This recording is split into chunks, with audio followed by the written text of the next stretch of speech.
It says Chloe Minas making NSL debut. Woo! Congrats! Yo, bon matin! I just want to say that yesterday, September 7th, 2025, I made my first ever professional debut in the Northern Super League in Canada with the Montreal Roses. Woohoo! So today is the next day. It's an off day. And I want to take you through a little bit my reflections and what I think and just some thoughts on how it all went down. So let's do it. I'm excited. Also, to my Swedish viewers, look what I added to my childhood bedroom door. My goal is to add a Montreal Rose now on top of this. So yeah, this is what I have. Welcome. So I gotta be honest with you. I'm not gonna lie. I didn't film much of the day yesterday on purpose because I kind of wanted to focus on my job. Like I said, I'm a footballer that does YouTube on the side. I'm not a YouTuber that does football, okay? I filmed a little bit when we went to the Parliament. So, by the way, we played Ottawa. Ottawa is the capital of Canada, all right? Once you're in the capital of Canada, you have to visit the Parliament, right? It's a must.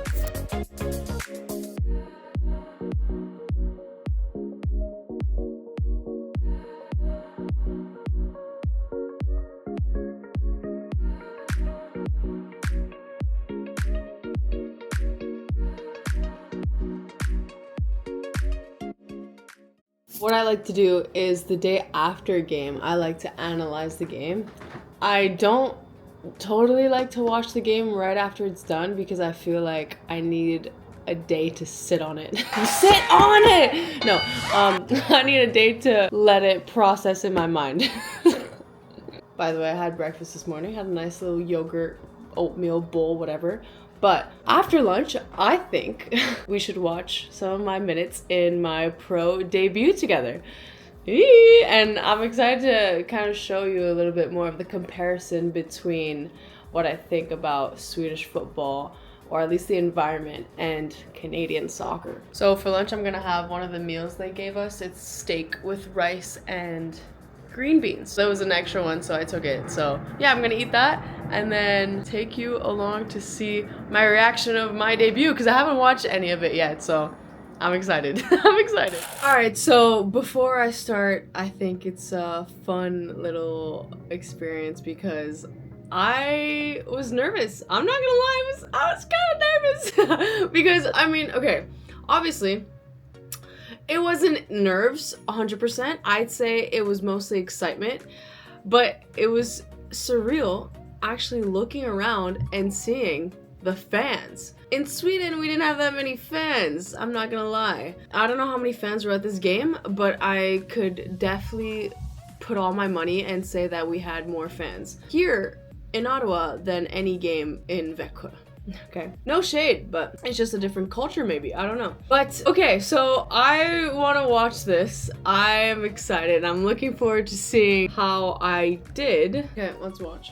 With her head, she also scores laying down. So, hey, there I am in the bottom. Did you see that in the bottom corner? An inch of space. There I am. Hey. Okay, wow. First of all, I just want to say this is also the first time I've had my name on the back of my jersey. In Växjö, we didn't have that. And I think we might have been the only team that didn't have that, to be honest. But anyways, okay. So this is cool too because I was subbing in with Julia. It was Julia's first game in a while coming back from an injury. So it was a special moment for both of us. Substitutions for the Montreal Roses, and we'll see the debut of Chloe Minas coming into the match for Claire Monniard. Look, I was so happy. Look at this. Oh, look, I'm smiling. We'll get that other substitution. Yes, Julia. Yes. But already, I just want to say too, even the game being broadcasted this way, so far, in my opinion, I think the quality is better because there's so many different camera angles. I think in Sweden, there wasn't as many. I think coming into a game as a substitute is really difficult because you have to set the tone and kind of keep the tone at a certain level. So let's say the game's going super intensely. As a substitute, your job is to finish the game with even more intensity and keep the level as high as possible. Because sometimes when you start a game, you get to see how it ebbs and flows, but as a substitute, it's kind of hard to feel that way when you're not on the pitch. So I think being a substitute is an underrated skill.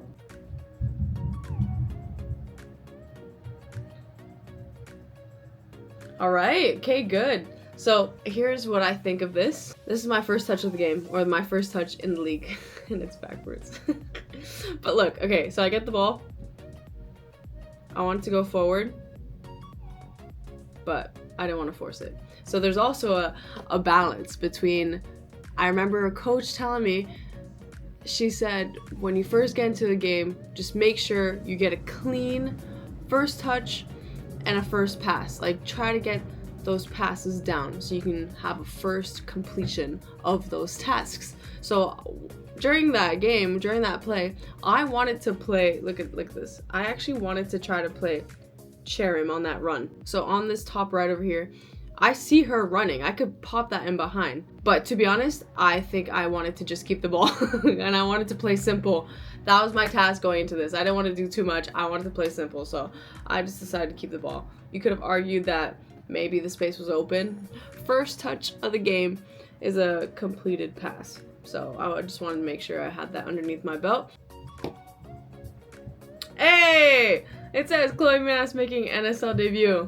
Woo! Congrats! By the way, usually we don't watch the games through the broadcast. We have a different angle of the game that gives us the full view of the pitch. More of a tactical wide view. Also, I was internally fangirling because Desiree Scott was Canadian legend I've looked up to the most growing up as a kid. She's a holding midfielder for the Canadian national team, and here I am right there playing against her. So that was pretty cool that I got to see a little bit of, honestly, now that I'm talking about it, during the game I didn't put two and two together. Like, I wasn't like, oh my gosh, like this is her. After the game I was like, wait, I just played versus her. So it was cool. Like, I don't think I thought too much of it at all during the game, but after the game I thought it was a cool realization.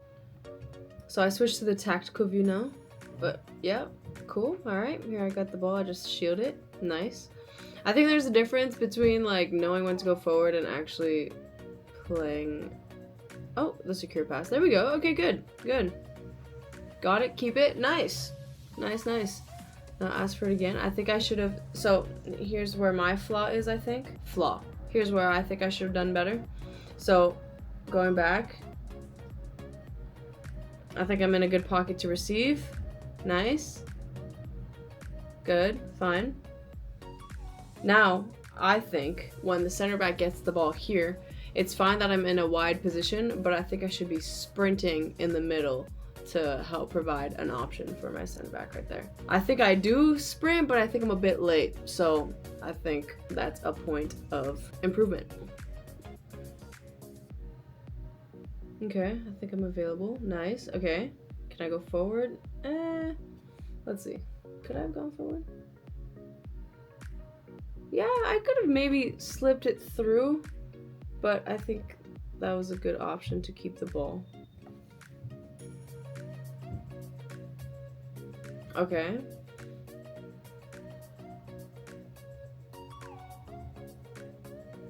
Nice turn. Okay. I'm literally hyping myself up. That was a nice turn there. So honestly, I love doing that. I love getting the ball in spaces and turning. I think a midfield should love doing that. So yeah, that's my bread and butter. I think I'm showing well here. But this ends up being a foul, but I don't think I did a good job here, to be honest. Let me show you why. Okay, so you see me check my shoulder, but I think my touch is too long, and that causes the girl to want to go quickly and close down the pressure. So honestly, I mean, I think maybe my touch should have been a bit closer to my body so I can have a way of manipulating it and take shorter steps with the ball. Because now I'm just inviting pressure to come to me. I think my radius of my first touch needs to be shorter and closer to my body. But it ends up being fine because I end up getting fouled and we keep the ball. But regardless, I should have played it quicker. I should have done a 1-2 as well. Like right there. I should have just played it back to Megan for the 1-2 right there. So I dribbled a bit too much. But it ended up being okay because I got fouled. Saved by the bell. Thank you. Thank you, ref. So, okay, I just keep the ball. Nice. Maybe I could have turned there, but it's fine to keep the ball sometimes. Oh, and this was a really good ball. Wait, let's go back. This is a really good ball by Megan to find me. Yeah. She really split them right there to find me. And then I try to find our 9, Tanya.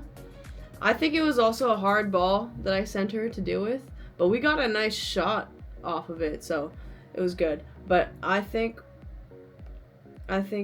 personally this ball was a bit too floated, in my opinion. I should have driven it a bit more. But something that I've been trying to kind of reverse culture shock, I guess, is in Sweden we played with different types of balls and they were heavier. This ball is way lighter in this league. So I'm not saying, like, I'm not blaming it on the ball, like, no excuses. I think I messed up like that quality of that pass, but I mean, still a good idea, and I still need to get some more mental reps, physical reps on the lightness of a ball. These are things you don't even think about, but yeah, I think it was a good idea.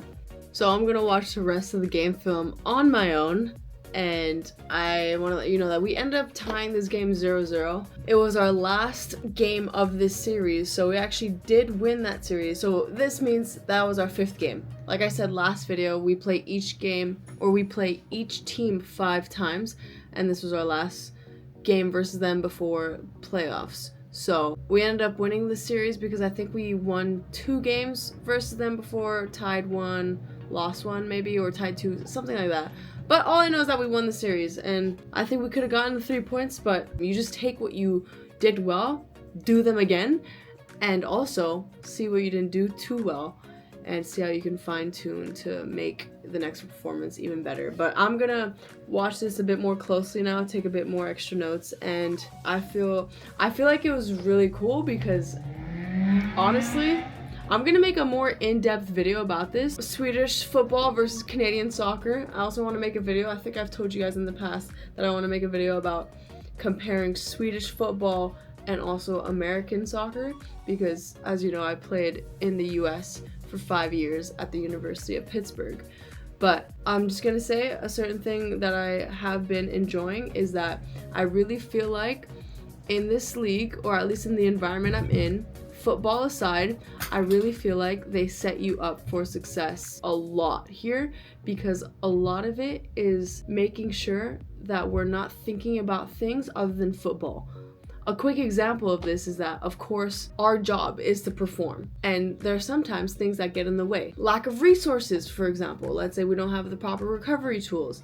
In Sweden, I didn't think we had the proper recovery tools, but here in this league, I think we do. Also, keep in mind, I played for 1 team in Sweden, and it's not a generalization of all teams in Sweden.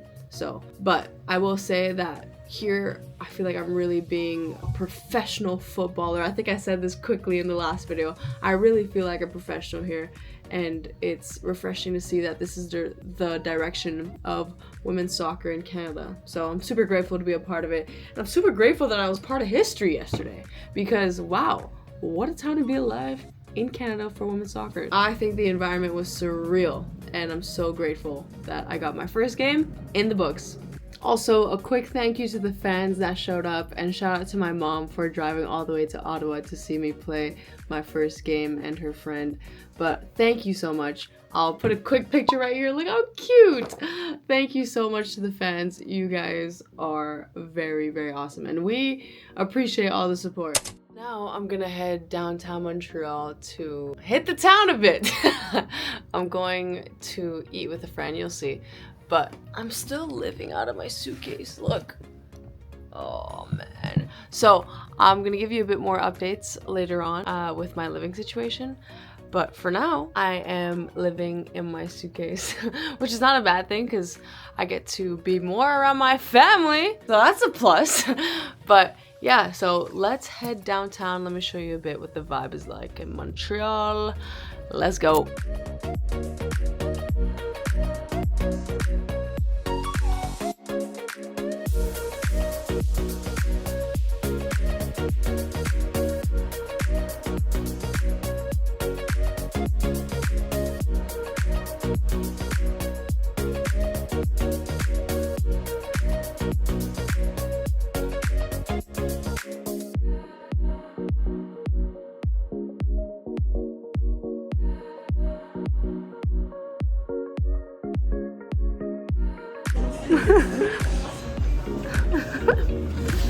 Oh man.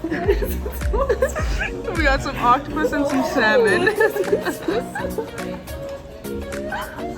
Alright, so we have to finish this. Yes.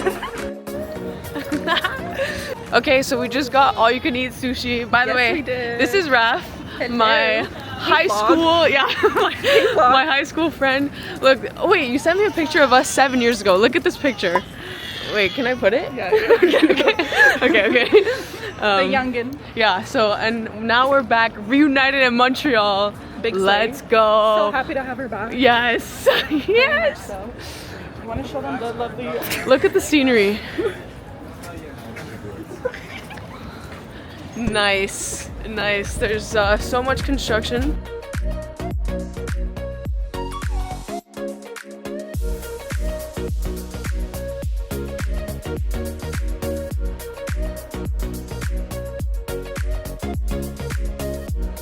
See? For Chloe?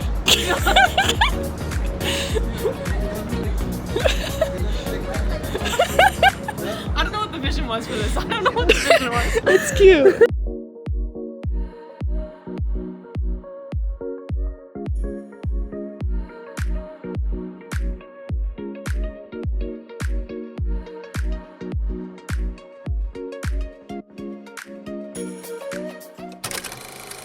Hi, it's the next day. So I'm actually in my future apartment and my brother and my dad have been painting it and making it nice, so I'm gonna also help with the painting tonight. But I don't want to show you too much of the apartment because I want it to be a surprise, but also shout out to my friend Josh who's been helping me out with ideas on how to make this cool. Let me show you so far what it looks like. All right, don't worry, it's gonna end up looking nice, but I'm gonna see if I can paint that white and paint that white and paint that white. So yeah, if you're wondering why I'm wearing this fit, it's because if I get anything dirty, I will get it on this random raggedy fit. But yeah, let's Bob Ross and let's paint.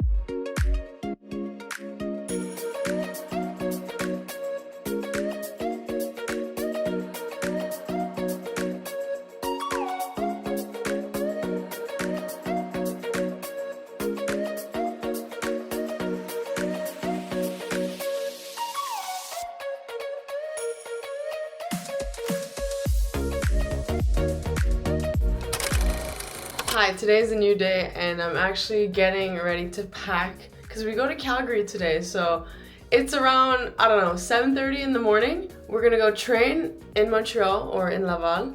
And then we eat as a team and then we go to the airport to take our flight to go to Calgary. So Calgary is around, I think 4.5 hours away.